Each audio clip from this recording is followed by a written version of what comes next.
Halo pemirsa, langsung dari studio IDX Channel Jakarta. Saya David San Oval kembali hadir dalam program Market Review, program yang mengupas isu-isu penggerak pasar modal Indonesia, di mana live streaming kami bisa Anda saksikan di idxchannel.com. Ya, pemirsa, perekonomian Indonesia masih berada di zona resesi setelah pada kuartal terakhir tahun 2020 mengalami kontraksi atau tumbuh minus di 2,19%, di mana pemerintah menyatakan realisasi pertumbuhan ekonomi Indonesia di tahun 2020 masih lebih baik dibandingkan dengan sejumlah negara lainnya.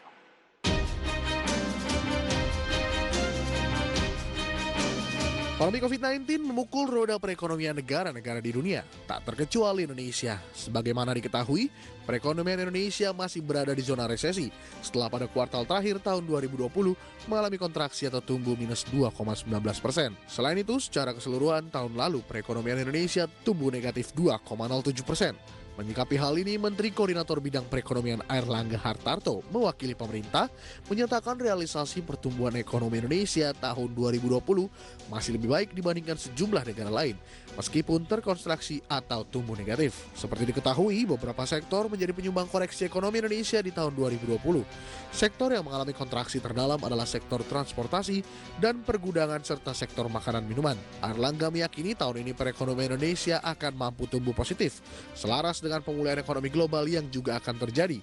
Airlangga optimis sejalan dengan pemulihan ekonomi dunia, perekonomian Indonesia juga akan pulih pada 2021 dengan rentang 4,5 sampai 5,5%.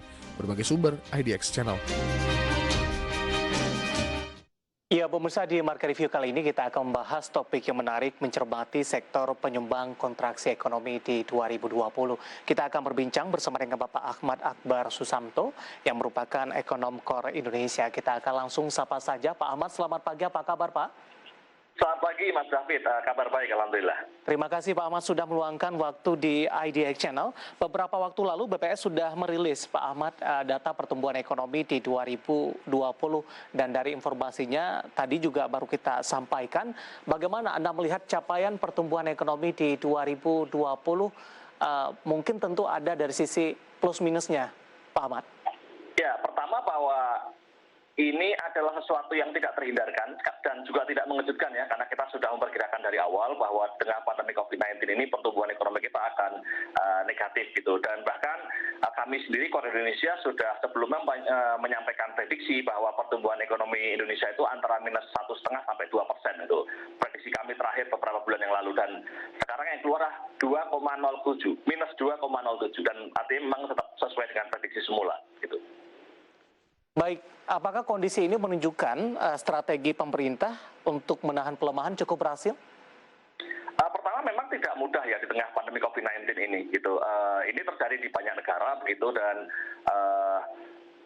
sebelum nanti kita bicara tentang sejauh mana pemerintah sudah berhasil atau gagal gitu ya, bahwa di tengah pandemi COVID-19 ini memang fokus utamanya mestinya adalah bagaimana kita memastikan bahwa pandemi COVID-nya itu bisa segera teratasi gitu. Dan kalau terkait dengan ekonomi itu, yang penting kita bisa survive. Kalaupun kemudian pertumbuhan ekonomi yang negatif, jangan sampai terlalu dalam gitu. Dan minus 2,2 itu sebenarnya cukup baik dalam artian bahwa kita nggak terlalu dalam dibandingkan sebagian negara lain. Baik, kalau pembandingnya dengan negara lain ini cukup fair tidak, Pak Ahmad? Atau mungkin ada beberapa indikator tertentu yang mungkin bisa diperhatikan begitu? Memang agak harus hati-hati ya kalau kita membuat perbandingan ya, karena nanti karakteristik dari negara yang berbeda akan berbeda. Sebagai contoh, kalau negara itu adalah negara maju, memang tentu mereka akan punya tingkat pertumbuhan ekonomi yang lebih rendah dan kemungkinan akan mengalami pertumbuhan ekonomi yang lebih dalam.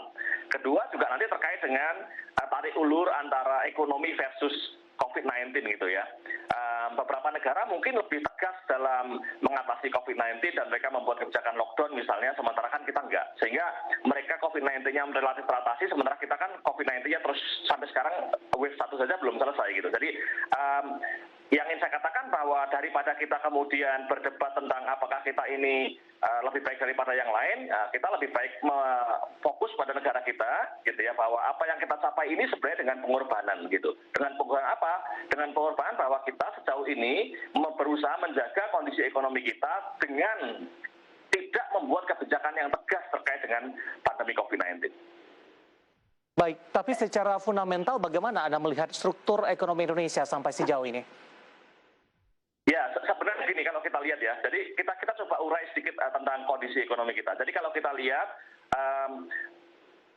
pertumbuhan ekonomi yang minus ini dikontribusikan oleh beberapa sektor, misalnya ada sektor yang memang sejak triwulan kedua, ketiga, keempat selalu negatif dan negatif yang paling dalam, yaitu sektor transportasi dan pergudangan gitu. Kalau kita lihat ya, jika dilihat dari komponen pengeluaran, pertumbuhan ekonomi yang negatif ini terjadi merata gitu. Jadi baik pengeluaran konsumsi oleh rumah tangga, pengeluaran konsumsi oleh lembaga non-profit selain yang melayani rumah tangga, pengeluaran oleh investasi oleh perusahaan, semuanya negatif. Ekspor juga negatif.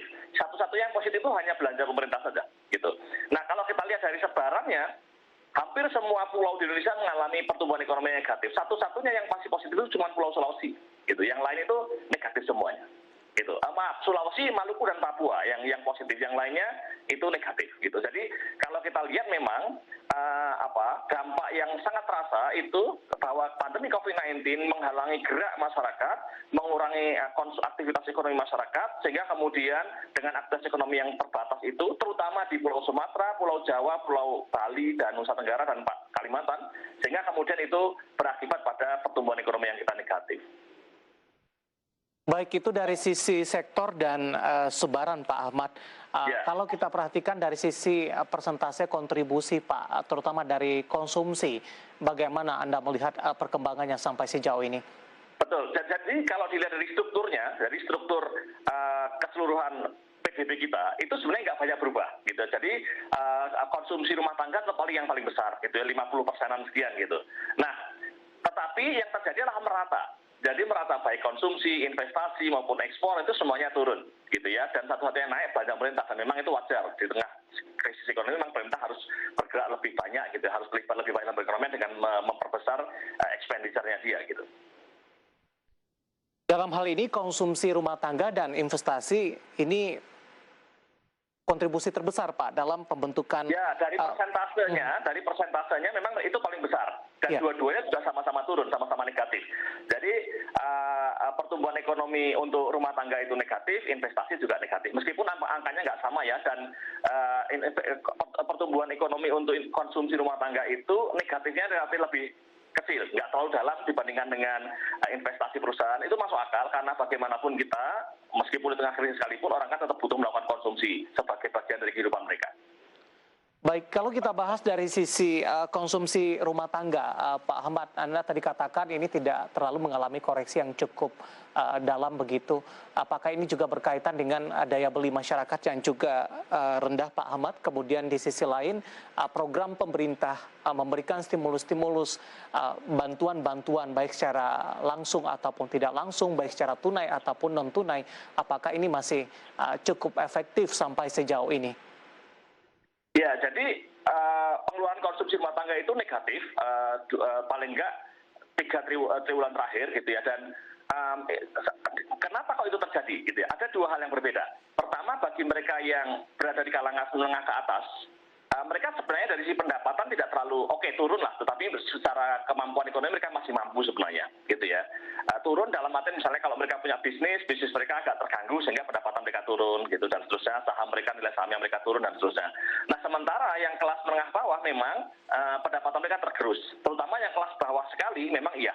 Dan kita tahu bahwa beberapa bulan yang lalu BPS juga sudah mengumumkan pertambahan jumlah pengangguran selama tahun 2020 dan juga pertambahan jumlah penduduk miskin sekaligus tingkat kemiskinan juga gitu. Sehingga artinya apa yang terjadi adalah di kalangan kelas yang paling bawah mereka itu kehilangan pekerjaan, kehilangan sumber pendapatan, menjadi miskin, dan memang mereka kemudian akan berkurang konsumsinya. Nah, sementara kalau yang kaya itu berkurangnya lebih karena bukan semata-mata karena mereka nggak punya pendapatan gitu, mereka masih punya itu, tetapi selera mereka untuk melakukan belanja itu berkurang gitu ya. Di samping juga ada pembatasan-pembatasan yang membuat mereka untuk memilih nggak melakukan belanja itu. Saya berikan contoh sederhana ya. Jadi mereka yang biasanya jalan-jalan nggak jalan-jalan gitu ya. Mereka yang biasanya dengan segala macam konsekuensinya, maka mereka nggak menyewa kamar di hotel, mereka nggak makan-makan, nggak beli oleh-oleh, nggak beli macam-macam. Nah, karena mereka jarang-jarang pergi, maka mereka juga nggak beli pakaian misalnya. Mereka nggak merasa perlu untuk punya mobil baru dan seterusnya. Baik, dari sisi kontribusi menengah ke bawah atau menengah ke atas, Pak Ahmad, yang memiliki peran yang cukup besar kalau kita lihat dari sisi konsumsi rumah tangga ini? Nah, kalau dilihat dari jumlah orangnya, tentu saja yang bawah banyak, gitu ya. Tetapi kalau dari jumlah angka nilai nominal uangnya, gitu, yang besar juga. Meskipun sayangnya saya nggak bisa menyebutkan angka tepatnya sekarang, gitu. Baik, dalam hal ini maksudnya nanti muaranya adalah Pak Ahmad, bagaimana pemerintah mengantisipasi hal ini dengan melakukan berbagai macam strategi. Tadi juga sempat kita bahas berbagai stimulus yang sudah diberikan. Apakah kecenderungan pemerintah stimulusnya lebih banyak ke menengah ke bawah, sementara untuk posisi menengah ke atas ini masih minim sampai sejauh ini?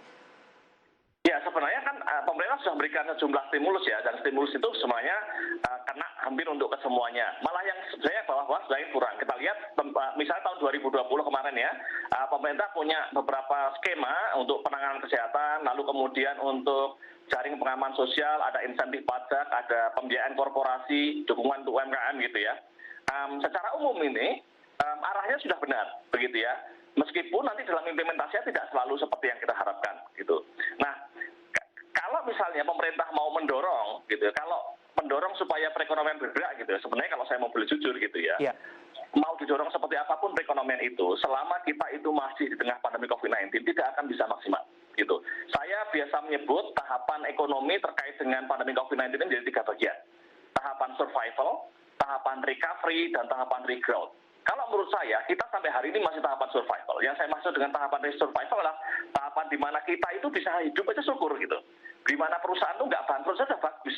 Di mana perekonomian itu nggak jatuh sekali itu udah bagus. Karena apa? Karena pandemi COVID-nya itu masih di sana. Gitu. Jadi mau dikasih berbagai skema apapun gitu, selama pandemi COVID-19 itu masih belum benar-benar bisa kita atasi, maka ekonomi tidak akan bisa kembali ke tahapan recovery, apalagi regrowth gitu. Baik, fundamentalnya adalah lebih kepada pengendalian COVID-19 sejauh mana keberhasilan ini. Dalam hal ini pemerintah juga mengalami dilema sepertinya Pak Ahmad, terutama dalam mengambil keputusan-keputusan untuk mengendalikan COVID-19. Lagi-lagi berkaitan dengan ekonomi nanti dampaknya akan seperti apa. Tapi nanti kita akan lanjutkan Pak Ahmad, kita akan jeda terlebih dahulu. Dan pemirsa bersama kami, Market Review akan segera kembali sesaat lagi.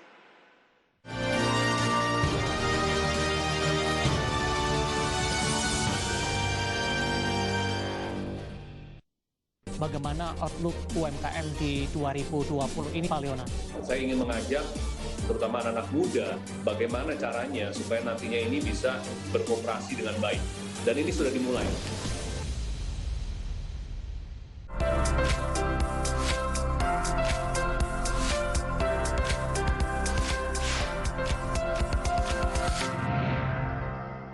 Kunci dari kesuksesan Hulu Migas Indonesia ke depan ini apa, Pak? Fleksibilitas fiskal yang akan dikeluarkan untuk menjaga keekonomian. Investor akan datang itu saja. Oke, Pak. Ekonomiannya terjamin.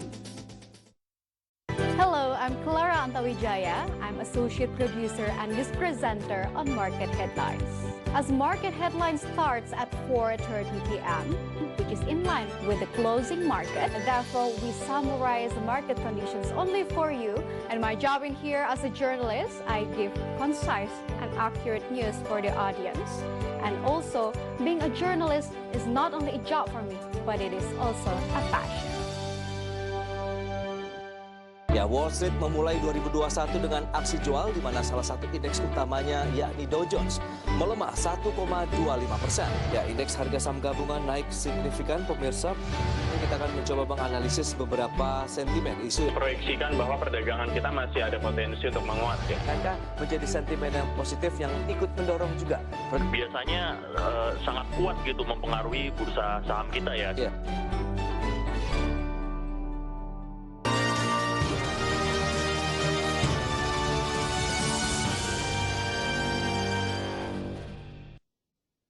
Masih di Market Review pemirsa, dan kita masih berbincang bersama dengan Bapak Ahmad Akbar Susamto yang merupakan ekonom core Indonesia, dan kita masih membahas mencermati sektor penyumbang kontraksi ekonomi di 2020.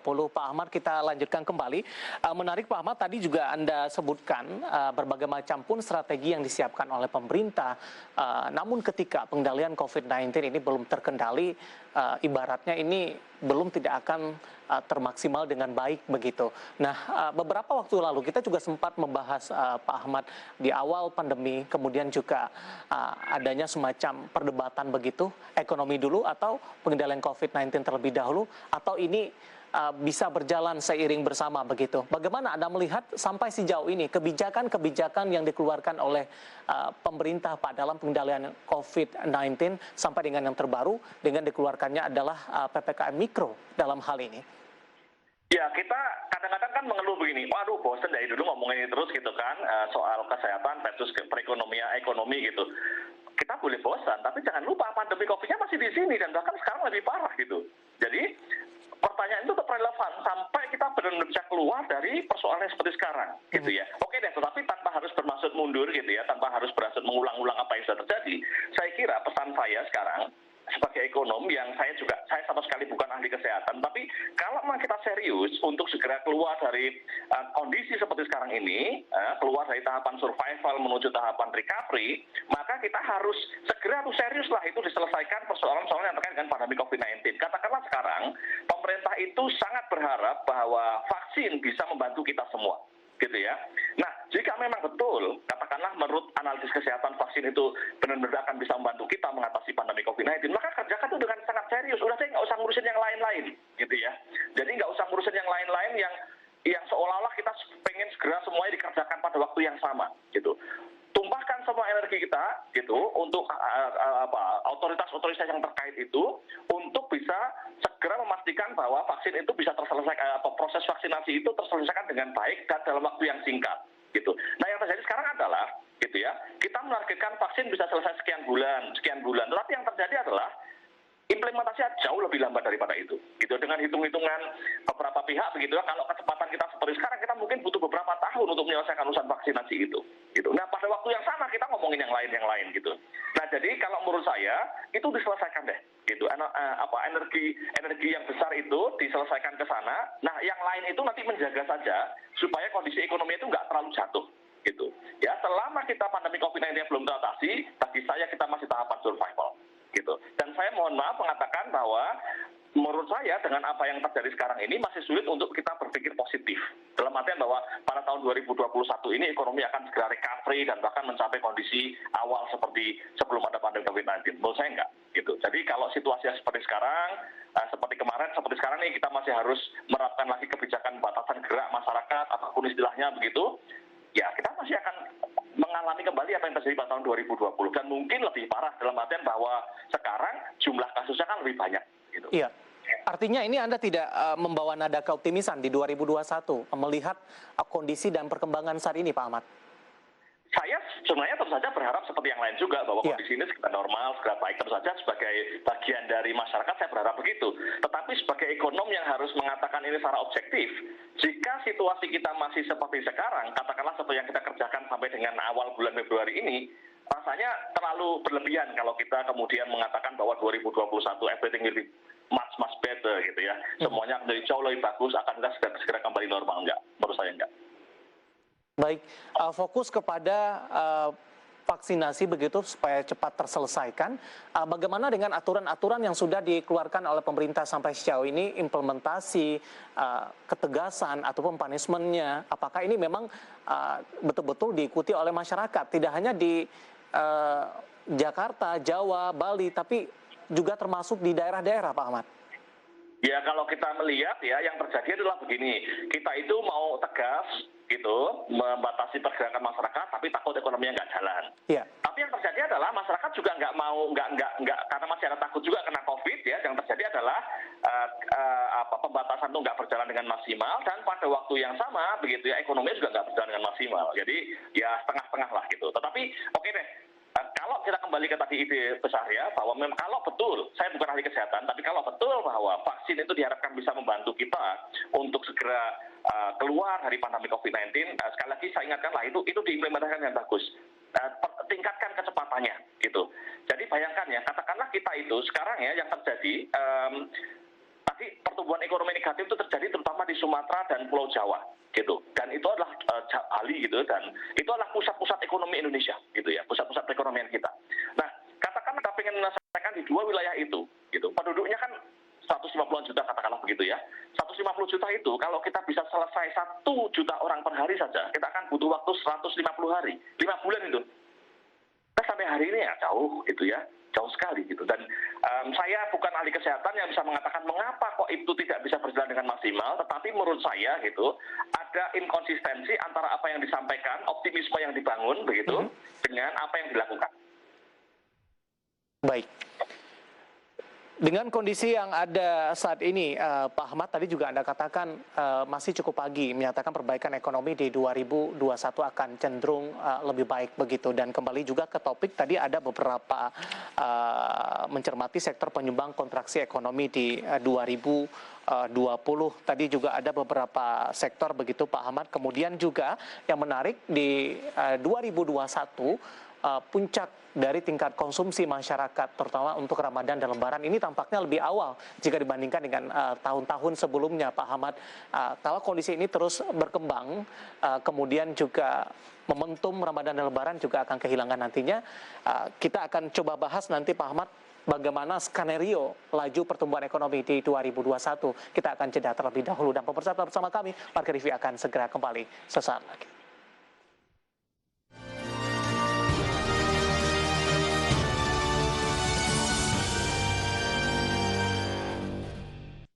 Presiden Joko Widodo sempat menyoroti kelangkaan kedelai yang ada di Indonesia. Urusan yang berkaitan dengan tahu dan tempe, kedelai menjadi masalah juga karena tadi yang saya sampaikan.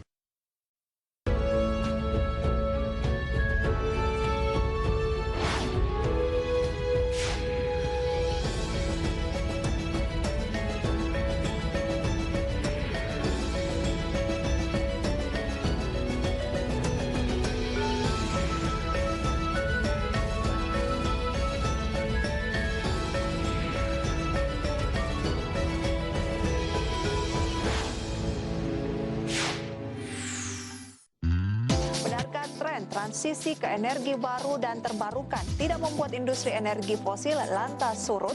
Seperti apa dampaknya terhadap sektor migas? Turunnya atau rendahnya harga minyak dan gas yang sangat drastis turunnya, adanya pandemi yang membuat terbatasnya pergerakan. Langkah yang dilakukan apa nih, Pak? Hingga hari ini saya kira Brent hari ini sekitar 55. Ini sesuatu yang positif untuk industri yang itu kira.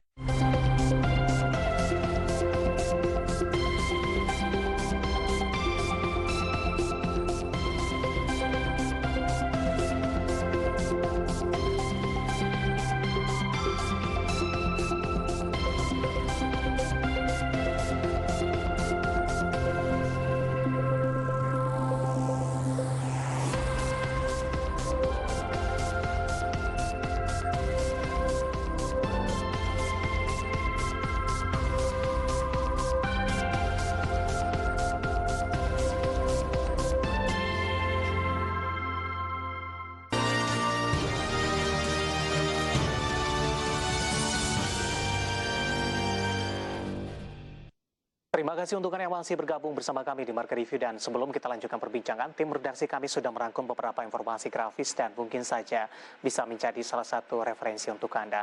Langsung saja kita ke grafis yang pertama, kita akan coba lihat pertumbuhan ekonomi Indonesia 2019 dan 2020. Di 2019 masih dicatatkan 5,02%, sementara di 2020 minus di 2,07%, pemirsa. Kita akan coba lihat juga sektor-sektor penyumbang kontraksi ekonomi di 2020, di antaranya adalah perdagangan yang paling tinggi minus di 3,72%, konstruksi di 3,26%, industri pengolahan di minus di 2,93%, dan pertambangan dan penggalian ini minus di 1,95%, administrasi pemerintahan di 0,03%. Nah, kita beralih ke slide yang kedua, pemirsa. Kita akan coba lihat sektor-sektor penyumbang kontraksi ekonomi di 2020. Ada transportasi dan pergudangan ini paling tinggi. Tadi pun juga sempat kita singgung dan sempat kita bahas. Kemudian makanan minuman minus di 10,22%, minus di 5,4%. Kemudian juga jasa lainnya di 4,1%. Listrik dan gas di minus di 2,34%. Kita beralih ke grafis selanjutnya. Kita akan coba lihat juga sektor dengan kinerja positif di tahun 2020. Tampaknya jasa kesehatan dan kegiatan sosial paling tinggi di 11,6%, informasi dan telekomunikasi ini di 10,58%. Dan ini ditopang oleh kondisi perkembangan saat ini di tengah pandemi COVID-19, kebutuhan obat-obatan sangat dibutuhkan, kemudian juga vaksin sangat dibutuhkan, informasi dan telekomunikasi, adanya pemberlakuan WFH ini sangat-sangat meminta permintaan data cukup tinggi ini. Kemudian juga ada pengadaan air, real estate, pendidikan, jasa keuangan dan asuransi, dan pertanian kehutanan dan juga perikanan. Persentasenya dapat Anda saksikan juga di layar televisi Anda, pemirsa. Ya, kita lanjutkan kembali perbincangan bersama dengan Bapak Ahmad Akbar Susamto yang merupakan ekonom KOR Indonesia. Pak Ahmad, kita lanjutkan kembali, Pak. Ya, tadi sudah kita lihat, Pak, berbagai sektor penyumbang kontraksi begitu cukup banyak. Dan yang paling tinggi tadi dari transportasi dan pergudangan begitu. Lagi-lagi kembali ke perbincangan kita tadi, ini tidak bisa diperbaiki ketika dari pandemi COVID-19 masih terus mengalami peningkatan. Artinya masih belum terkendali. Begitu ya, Pak Ahmad ya? Betul. Baik. Nah, proyeksi di 2021, Pak, di mana dalam siklus tahunan ini momentum Ramadan dan Lebaran ini merupakan salah satu kontribusi terbesar terhadap konsumsi, karena dari struktur tadi juga Anda jelaskan, konsumsi merupakan salah satu penyumbang terbesar dari struktur pertumbuhan ekonomi Indonesia. Dengan perkembangan yang ada saat ini, pandemi COVID-19 masih terus meningkat, kemudian vaksinasi Anda nilai tadi masih belum sesuai dengan harapan, rentang waktu Ramadan dan Lebaran tinggal beberapa bulan ke depan. Anda juga katakan tadi secara jujur ini nada optimis ekonomi tampaknya akan semakin suram begitu. Bagaimana Anda melihat skenario pertumbuhan ekonomi di 2021 dengan perkembangan yang ada saat ini, Pak Ahmad? Pertama gini, komentar tentang tadi ya Ramadan dan Idul Fitri. Memang secara secara historis ya, setiap kali ada Ramadan, Idul Fitri itu menjadi momentum yang bagus untuk mendorong pergerakan ekonomi, gitu ya. Tetapi itu sebelum ada pandemi COVID-19, gitu. Tentu saja saya nggak mengatakan bahwa Ramadan dan Idul Fitri jadi nggak penting, tetap penting, gitu. Tetap penting dan tetap bisa membantu. Tetapi kita ingat pengalaman tahun lalu, tahun 2020. Ramadan dan Idul Fitri tahun 2020 terjadi di triwulan kedua. Dan ternyata kalau kita lihat data, triwulan kedua tetap merupakan titik di mana kondisi ekonomi kita terendah. Gitu. Kalau kita lihat data pertumbuhan ekonomi triwulanan tahun 2020 terendah itu pada triwulan kedua yang di situ sudah ada Ramadan dan Idul Fitri. Gitu. Dan tahun ini saya memperkirakan bahwa Ramadan dan Idul Fitri tetap akan menjadi momentum yang baik, tetapi tidak akan cukup kuat untuk bisa mengangkat kondisi perekonomian. Jadi kalau misalnya nih, kita berandai-andai nih, situasi yang masih seperti sekarang gitu ya, di mana vaksinasi belum begitu berhasil begitu ya, saya menduga menjelang Idul Ramadan Idul Fitri masih akan ada gerakan semacam seperti sekarang, pembatasan kegiatan masyarakat itu, apapun nanti istilahnya saya tidak tahu, tetapi saya menduga seperti yang sekarang dilakukan akan terus dilanjutkan gitu. Dan pada waktu itu gitu, apa yang kita bayangkan seperti tahun-tahun 2019 atau sebelumnya ya, di mana Ramadan penuh keceriaan, penuh gerak, masyarakat bergerak, bahkan kemudian mudik dan seterusnya, mungkin nggak akan terjadi lagi gitu. Dugaan saya begitu. Artinya skenario-nya tidak akan jauh berbeda dengan tahun 2020. Ya, saya harus mengatakan begitu. Baik, tapi dari sisi perbaikan ada tidak, Pak? Ketika di kuartal kedua 2020 Anda katakan ini merupakan titik terendah yang mempengaruhi secara siklus dalam satu tahun begitu. Kalau di kuartal kedua di 2021, apakah kondisinya akan cenderung lebih baik kalau kondisinya masih perkembangannya seperti saat ini, Pak Ahmad? Saya menduga justru akan ya. Jadi bayangkan ya, tahun lalu ketika kita menjelang Ramadan dan Idul Fitri itu sebenarnya jumlah kasus positif COVID-19 itu masih sedikit banget, gitu ya, masih sedikit. Saya lupa angkanya, tapi masih sedikit lah, belum seberapa. Dan pada waktu itu ada satu faktor di mana kita itu secara bersama-sama belum tahu apa yang akan terjadi, sehingga kemudian ada semacam ketakutan lah, gitu. Sementara sekarang mungkin hal positifnya adalah masyarakat sudah mulai terbiasa.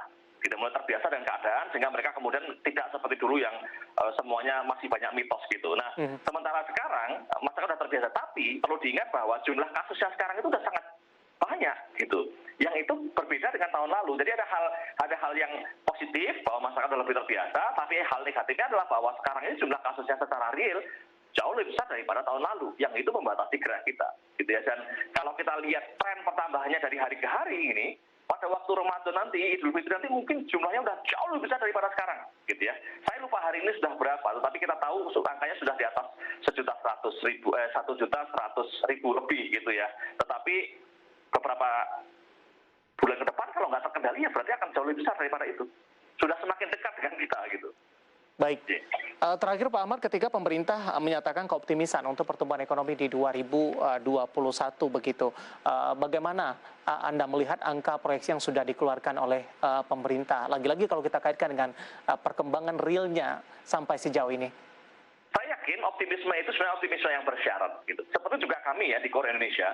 Core Indonesia membuat proyeksi pertumbuhan ekonomi tahun 2021 itu antara 3 sampai 6%. Akan bisa menjadi 3 jika syaratnya seperti ini, akan menjadi 6% jika seperti itu, gitu. Dan sayangnya kalau saya pribadi melihat dengan perkembangan yang ada sampai dengan bulan kedua tahun 2021 ini, kemungkinan kita akan lebih dekat ke bawah daripada ke atas. Gitu. Oke, tanpa mengenyampingkan upaya yang dilakukan oleh pemerintah dalam menghadapi tahun 2021, Pak.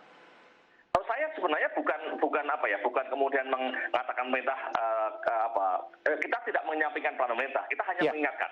Jadi kita saling mengingatkan bahwa supaya kita kalau kita ingin mencapai hasil yang tinggi, ya, proyeksi 5%, 6%, maka kemudian kita harus melakukan sesuatu secara lebih, gitu ya. Sementara kalau enggak, ya kemungkinan kita hanya bisa menyampaikan yang bawah, gitu. Jadi, dan ini sekaligus dua sisi lah. Di satu sisi saya menyampaikan, mengingatkan kita semuanya bahwa kita perlu kerja keras lebih, gitu. Dan kedua juga menyampaikan kepada para pelaku pasar nih. Anda harus melihat ini secara lebih realistis, gitu. Tidak kemudian terlalu larut dalam optimisme yang sebenarnya itu dasarnya mungkin nggak terlalu kuat. Paling nggak dilihat dari keadaan sampai dengan bulan kedua tahun 2021. Baik, terima kasih Pak Ahmad sudah bergabung bersama kami di Market Review dan semoga yang kita bahas bisa menjadi referensi terutama bagi pemirsa IDX Channel. Sehat selalu Pak. Ya, sehat selalu Pak. Terima kasih. Terima kasih. Ada Bapak Ahmad Akbar Susanto merupakan ekonom Core Indonesia dan tadi kita membahas mencermati sektor penyumbang kontraksi ekonomi di 2020 dan proyeksi pertumbuhan ekonomi di 2021 seiring dengan perkembangan yang ada saat ini. Kita akan jeda terlebih dahulu di segmen selanjutnya. Nanti kita akan membahas topik terkait dengan penerapan PPKM Mikro berlaku dan bagaimana dampaknya kepada sektor retail. Kami akan segera kembali usai jeda berikut ini.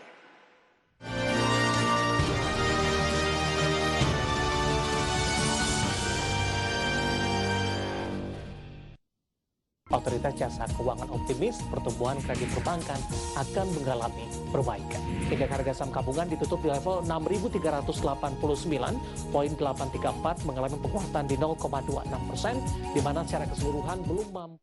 Ya halo pemirsa, nama saya Mangi Feracong. Saat ini saya menjabat sebagai presenter dan juga associate producer. Saat ini saya membawakan program IDX Conversation Closing, di mana di program tersebut saya menganalisa isu-isu ekonomi yang menarik, baik dari luar negeri maupun juga dari dalam negeri.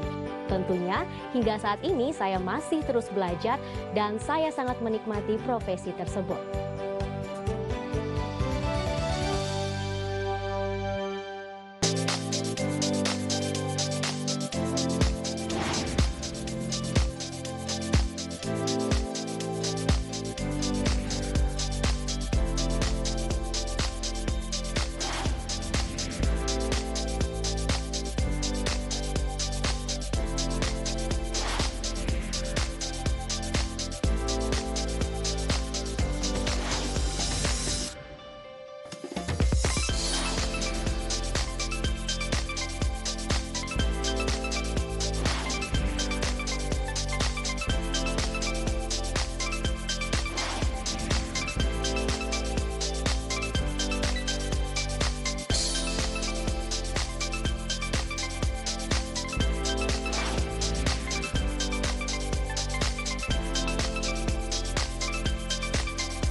Datu membawakan program berita News Screen yang menghadirkan informasi seputar ekonomi maupun juga bisnis dari dalam negeri.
Pemirsa, Kementerian Dalam Negeri secara resmi menerbitkan Instruksi Menteri Nomor 3 Tahun 2021 mengenai pemberlakuan pembatasan kegiatan masyarakat berskala mikro, di mana kebijakan PPKM Mikro ini akan mulai diberlakukan selama 2 pekan ke depan.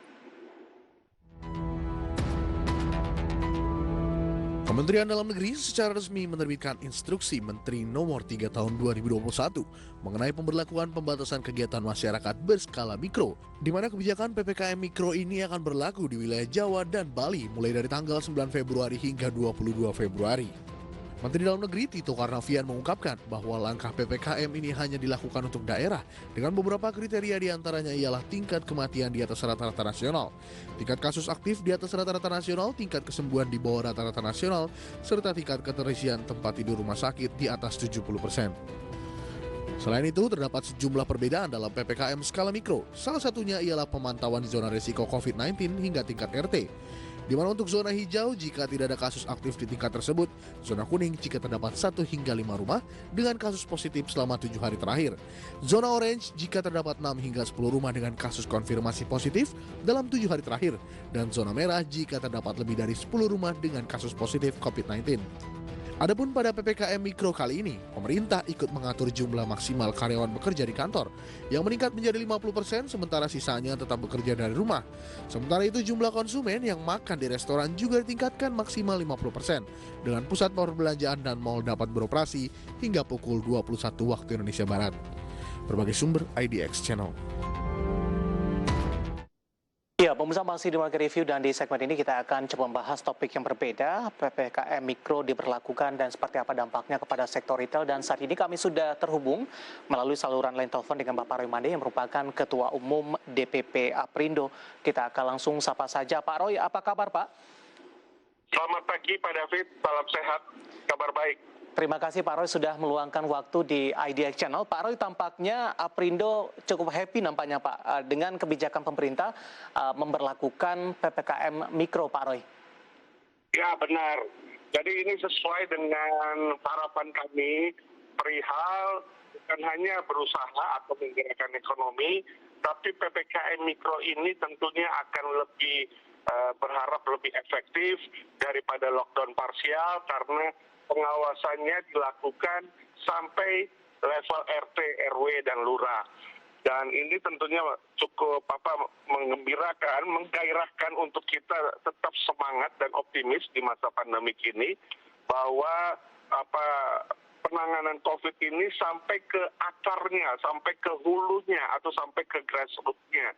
Sementara ekonomi juga bagi yang tidak terdeteksi COVID, tentunya masyarakat dapat tetap bekerja, berkarya, pelaku UMKM dapat tetap berproduksi bila setelah dicek, dites, melalui RT, RW, dan lurah, mereka tetap dapat berkarya tanpa perlu takut diisolasi atau dikarantina ataupun tanpa takut mereka tersebar oleh COVID-nya.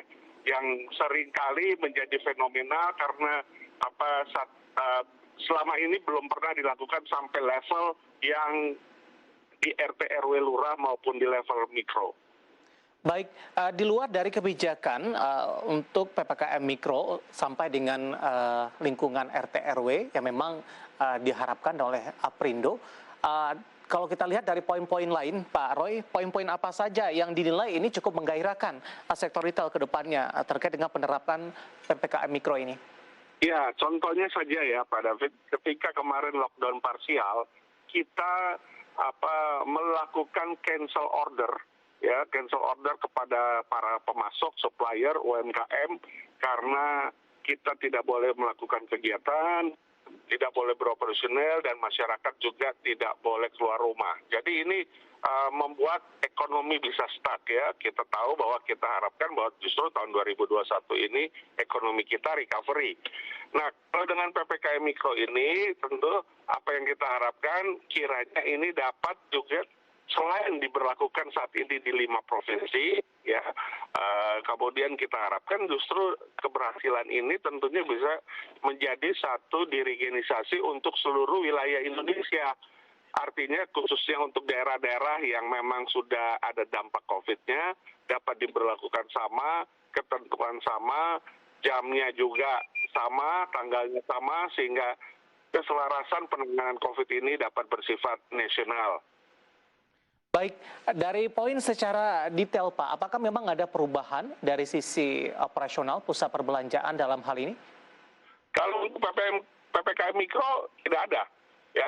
Tetapi kalau lockdown parsial jelas dapat berubah total. Ya, termasuk juga kalau lockdown parsial ini kan sebenarnya memang nggak cocok ya di Indonesia karena kita tahu bahwa kita negara yang besar, bangsa yang luas, pulau 17.000, penduduk 271 juta. Kalau hanya parsial, ya COVID-nya juga nggak selesai lah dalam 2 hari ya. Dan memang hanya di kota itu saja di parsial kan, tidak nasional. Baik, Pak Roy, maksudnya dalam hal ini jam operasional mal ada pelonggaran tidak Pak? Ya, ada pelonggaran sudah sampai jam 9 karena memang kami mengapresiasi dari yang tadinya jam 7 kemudian jam 8 dan sekarang bisa jam 9 karena memang mall dan retail bukan cluster. Ya, justru memang kita berada pada kondisi sektor hilir ya, tetapi sektor hulunya di mana masyarakat ketika sudah terdetek COVID kemudian diisolasi karantina sehingga yang keluar rumah adalah masyarakat yang tidak kena COVID, itu jauh lebih baik. Jadi ini saya pikir pemerintah pusat juga sudah mengobservasi ini bahwa memang retail dan mall bukannya klaster karena sampai hari ini tidak ada kerumunan, tidak ada keramaian, begitu ya. Jadi ini kita harapkan ini dapat secara nasional diberlakukan dan juga dapat secara dikontrol sepenuhnya oleh pemerintah pusat ya. Baik, bisa dikatakan dalam hal ini kebijakan perpanjangan operasional mal dari sisi waktu ini memberikan nafas bagi bisnis retail Pak Roy. Kalau Aprindo sudah punya hitung-hitungan ketika kebijakan ini diterapkan, dampak positif seperti apa yang didapatkan oleh anggota Aprindo? Ya, yang pertama adalah ketika PPKM Mikro ini diberlakukan mulai hari ini, maka masyarakat yang terkena COVID tentunya akan dikarantina atau isolasi, sementara yang keluar itu adalah yang tidak COVID. Sehingga ini yang memungkinkan adanya peningkatan kunjungan, ya. Peningkatan kunjungan atau masyarakat dapat lebih optimis terjaga kondisinya karena yang kalau memang PPKM ini sudah berjalan baik tentunya maka yang ada di luar rumah itu adalah yang memang tidak OTG maupun juga tidak terdampak COVID tapi belum dirasakan oleh dirinya. Nah ini yang tentunya akan memobilisasikan masyarakat untuk yang menengah ke atas terutama yang selama ini menahan konsumsi dapat punya optimisme untuk mereka dapat konsum, kemudian dapat juga mereka berbelanja seperti biasa, normal ya dan kegiatan ekonomi bisa berjalan gitu. Baik. Pak Roy, dengan adanya kebijakan ini, Pak Roy, penerapan dari PPKM Mikro ini, ada jaminan tidak Pak dari anggota Aprindo, penerapan dari protokol kesehatan ini akan tetap dilakukan, Pak Roy? Ya, kami jelas akan tetap melakukan Pak David ya, artinya kalau seperti retail yang ada di mall, sudah masuk mall, sudah ada safety net-nya ya, pengukuran suhu, sediakan disinfektan, bahkan menghitung jumlah orang yang masuk karena memang tidak boleh full ya, dan memang tidak pernah full, artinya hanya 50%. Kemudian ketika masuk ke retail, anggota Aprindo, lain yang bukan anggota Aprindo ya, karena memang komunikasinya tentunya tidak dari Aprindo, tapi kalau supermarket, hypermarket yang memang anggota Aprindo, kemudian department store, pasti menerapkan protokol kesehatan ya, mulai dari masuk, kemudian juga ketika sudah di dalam, dan juga sampai pada pembayaran ya, selalu itu ada mekanisme untuk menjaga jarak. Dan serta seluruh pegawai pasti dipastikan memakai APD, pelindung diri, masker, face shield, dan lain sebagainya. Jadi itu memang kita pastikan Pak David karena memang ini sudah menjadi tata laksana ya, yang diatur oleh Aprindo yang diberitahukan kepada anggota sejak COVID itu mulai dari bulan April tahun lalu.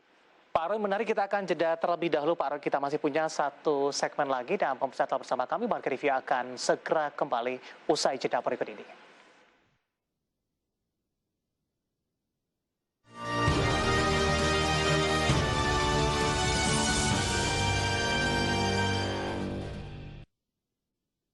pariwisata dan ekonomi kreatif membuat 3 pilar program yang akan dilaksanakan pada tahun 2021. Kita lihat bahwa memang prioritasnya adalah wisatawan Nusantara, domestik. Jadi produk-produknya juga eventnya outdoor.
Presiden Jokowi disuntik vaksin Sinovac, pemerintah resmi menggelar vaksinasi nasional.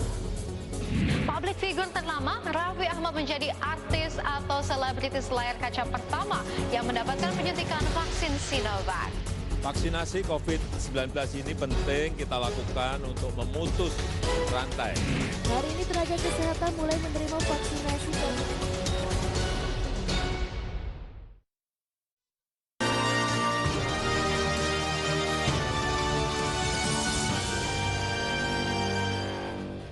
Kita sudah sampai di segmen terakhir di Market Review dan kita masih berbincang bersama dengan Bapak Remande, Ketua Umum DPP Aprindo, dan kita masih membahas topik PPKM Mikro berlaku dan dampaknya kepada sektor retail. Pak Roy, secara keseluruhan tadi Anda jelaskan penerapan PPKM Mikro ini dinilai positif oleh anggota Aprindo. Pemberlakuannya di Jawa dan Bali, Pak, ini seberapa signifikan kontribusi kedua wilayah ini bagi sektor retail Indonesia secara keseluruhan, Pak Roy?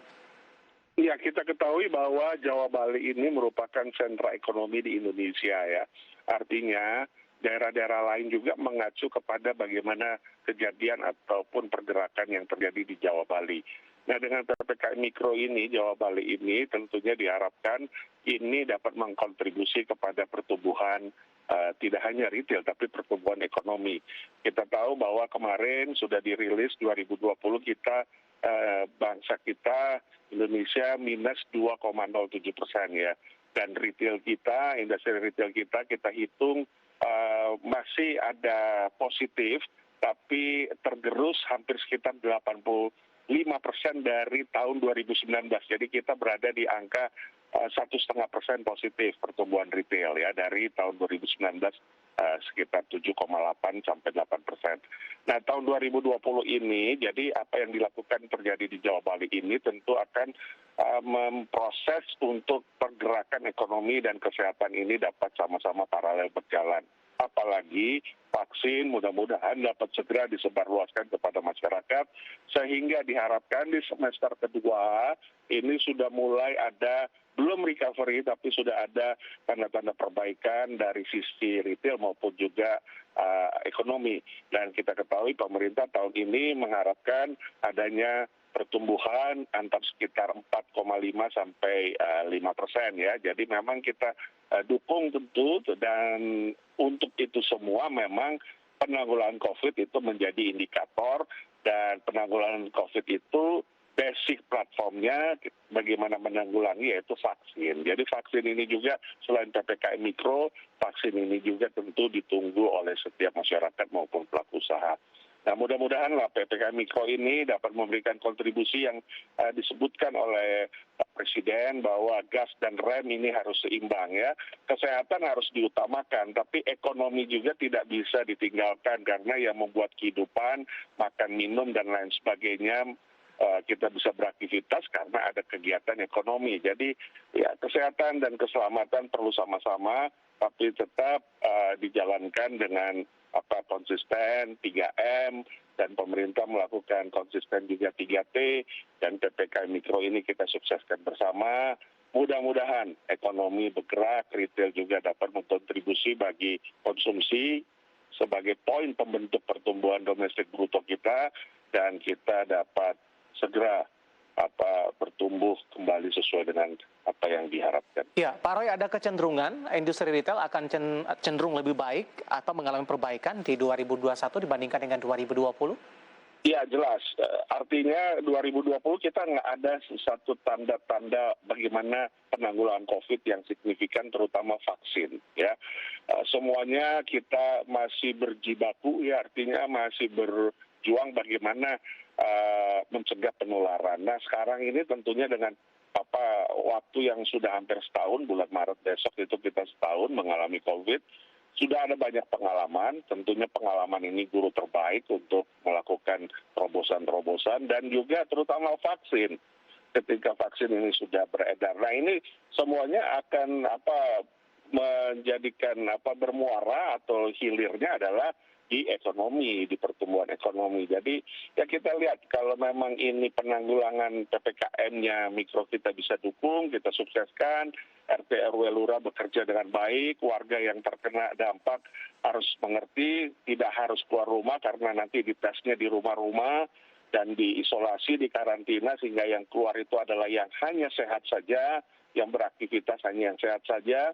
Dan ini membuat supaya pergerakan ekonomi berjalan. Nah, mudah-mudahan tahun ini kita pasti dan harapkan lebih baik dari tahun 2020. Baik, Pak Roy, bagaimana update terakhir Pak? Anggota Aprindo kondisinya sampai sejauh ini masih banyak yang mampu untuk bertahan atau justru sebaliknya? Ya, justru ya sekarang ini kita masih berjuang karena memang vaksinasinya kan belum sampai masyarakat ya, sampai ke pelaku usaha juga belum. Artinya begini, kita berjuang sementara kita menjaga kesehatan, mengutamakan kesehatan, tapi terus beroperasi untuk tetap bisa menggerakkan sektor usaha, artinya retail modern kita ini. Nah, sampai hari ini beberapa anggota memang sudah menggunakan equity fund ya. Reserve fund itu biasanya cuma 6 sampai 8 bulan, sementara kita ini sudah terdampak sudah hampir tinggal sebulan lagi, setahun ya. Jadi memang efisiensi menjadi jurus kunci yang utama ya. Tetapi efisiensi ini perlu diketahui juga akan berdampak kepada tenaga kerja ya, semakin banyak yang dirumahkan tentunya, dan juga ada beberapa yang harus di PHK. Beberapa anggota kita melaporkan karena memang ketidakmampuan operasional daripada si pelaku usaha atau si retail. Oleh karenanya kemarin kita miris sekali ketika adanya pandangan bahwa lockdown parsial menjadi jalan keluar untuk penanggulangan COVID. Padahal juga itu tidak signifikan ya, kami nilai tidak efektif, sehingga kalau dilakukan seperti itu makin akan banyak lagi yang berkelimpangan, dan tentunya itu membuat kesulitan bagi masyarakat untuk memenuhi kebutuhannya, makan, minum, dan pokok sehari-hari, serta juga kontribusi bagi konsumsi. Jadi situasi sekarang memang masih prihatin, Pak David, tetapi prihatin yang optimis. Artinya karena kita melihat, kita mengapresiasi Pak Presiden yang terus-menerus mendorong Menteri Kabinetnya dan juga Satuan Tugas COVID untuk bagaimana merealisasikan penanggulangan COVID yang optimal dengan PPKM Mikro dan juga vaksin yang segera dapat disalurkan. Ya, Pak Roy, dengan adanya PPKM Mikro ini memberikan angin segar begitu Pak bagi industri retail yang ada di Indonesia begitu, dengan perpanjangan jam operasional. Dalam hal ini Pak Roy, keinginan masyarakat untuk keluar rumah masih merasakan kekhawatiran tertentu. Ada strategi tidak Pak bagi anggota Aprindo dengan perpanjangan jadwal operasional mal ini juga bisa menarik minat dari masyarakat untuk tetap berkunjung ke pusat perbelanjaan? Ya, yang pertama pasti adalah kita mempropagandakan bahwa belanja di retail modern anggota APRIndo adalah belanja aman, ya, karena memang kita ada protokol kesehatan. Kemudian yang kedua, kita juga sekarang sudah mulai mixing terhadap situasi kondisi pandemik ini, yaitu pelayanan lewat aplikasi atau financial technology, platform digital, supaya masyarakat dapat pesan saja, deliver, kemudian kita delivery. Nah, berkaitan dengan jam, ini sebenarnya berkaitan juga dengan kondisi biasanya, di mana kita tahu bahwa masyarakat itu sebelum berbelanja, ketika mereka masuk suatu retail atau mall, mereka akan makan dan minum. Nah, biasanya kalau jam 9 bisa normal, ini akan mendorong untuk mereka tentunya lebih fleksibel mengatur waktu, mereka bisa makan dulu baru belanja, ya, biasanya begitu. Kalau selesai pulang kantor, mereka bisa mau membelanja sesuatu, tapi mereka harus makan dulu. Nah, ini korelasinya ke situ. Jadi kalau memang bisa jam 9, apalagi sudah kembali lagi jam normal jam 10 malam, selesai seperti jam sebelumnya, karena kita bukan klaster, tentunya lebih memberikan juga kebebasan untuk masyarakat yang punya jam-jam atau waktu-waktu belanja yang menurut segmennya. Ya, masyarakat ini punya segmen sendiri untuk waktu belanja. Ada yang waktu belanjanya sore, ada setelah kantor, ataupun juga siang. Itu semuanya terbagi-bagi, nggak bisa masyarakat, ya udah kalau dibikin jam 7 kemarin, jam 8, belanjanya siang aja. Loh, kalau masyarakat yang biasa belanja sore atau malam, masa mesti dirubah kebiasaannya? Karena memang habis melakukan aktivitas dan lain sebagainya.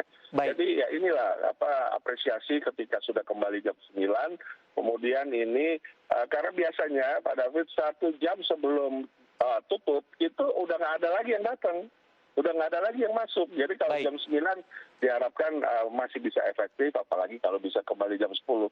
Itu sesuatu yang sudah berlangsung selama ini, dan ini memang behavior daripada masyarakat kita. Baik, Pak Roy, waktu kita cukup terbatas, Pak. Terima kasih sudah bergabung bersama kami di IDX Channel. Pak Roy, sehat selalu, Pak. Terima kasih, salam sehat Pak David. Terima kasih, ada Bapak Aryo, Ketua Umum DPP APRIndo, dan perbincangan tadi sekaligus mengakhiri kebersamaan kita di Market Review kali ini. Akhirnya saya David San Oval dan seluruh kerabat kerja petugas mengucapkan terima kasih dan sampai berjumpa kembali.